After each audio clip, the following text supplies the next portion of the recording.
La Ligue des Champions est un trophée dont beaucoup de joueurs rêvent. Il est élu le meilleur club du monde et les joueurs de ces équipes sont des footballeurs de classe mondiale. Cependant, beaucoup de grands joueurs n'ont pas gagné cette compétition malgré tous leurs essais. Voyons aujourd'hui 5 grandes stars qui n'ont jamais remporté la LDC.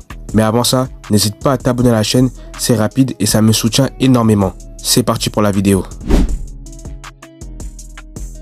Durant sa longue carrière, Zlatan a joué pour de nombreux grands clubs comme le Barça, l'Inter, l'Ajax, le PSG, l'AC Milan et la Juventus. On pourrait donc penser qu'il ait remporté ce titre à de nombreuses reprises, mais ce n'est pas le cas. En effet, l'attaquant suédois souffre d'une malédiction. Après son départ de l'Inter Milan en 2009, l'équipe de José Mourinho remporte la Ligue des Champions la saison suivante en 2010. Même situation au FC Barcelone. Le Suédois quitte le club en 2011 et un an plus tard, les Catalans gagnent la C1.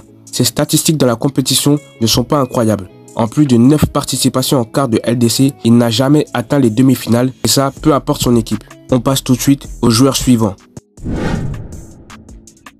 Buffon est peut-être le meilleur gardien de tous les temps. Après une longue carrière de 28 ans, le portier italien a amassé de nombreux trophées dans sa collection.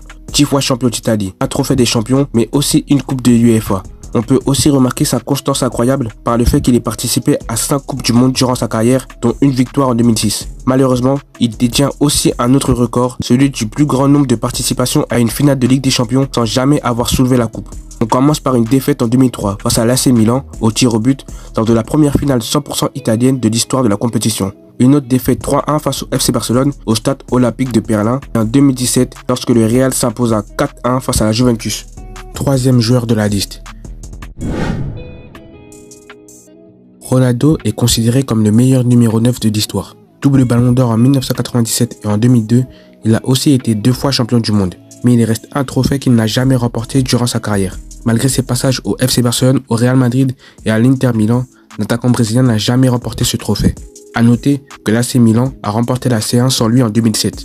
Fabio Cannavaro est aussi l'un des meilleurs défenseurs de l'histoire. Il est l'un des seuls joueurs à son poste qui a réussi l'exploit de remporter un ballon d'or en 2006. Durant cette même année, il aura remporté la récompense du meilleur défenseur et joueur de la Serie A, meilleur footballeur de l'année FIFA, mais aussi la Coupe du Monde. Mais, dans sa longue carrière, il n'a pas réussi à gagner la coupe aux grandes oreilles, même s'il a joué pour de grands clubs comme le Real Madrid, la Juventus et l'Inter Milan. Passe directement au dernier joueur de la vidéo.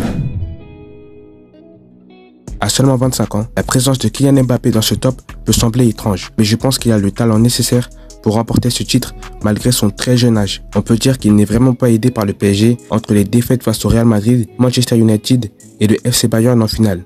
Les chances que l'attaquant français remportera ce titre dans les prochaines années sont très possibles. Voilà, la vidéo est terminée, merci de l'avoir regardée. Si vous l'avez apprécié, n'hésitez pas à vous abonner à la chaîne. J'aurais pu parler d'autres footballeurs comme Lilian Thuram ou Patrick Vieira dans ce top. Donc si vous voulez une partie 2, manifestez-vous dans l'espace commentaire. À la semaine prochaine pour une nouvelle vidéo. D'ici là, prenez soin de vous.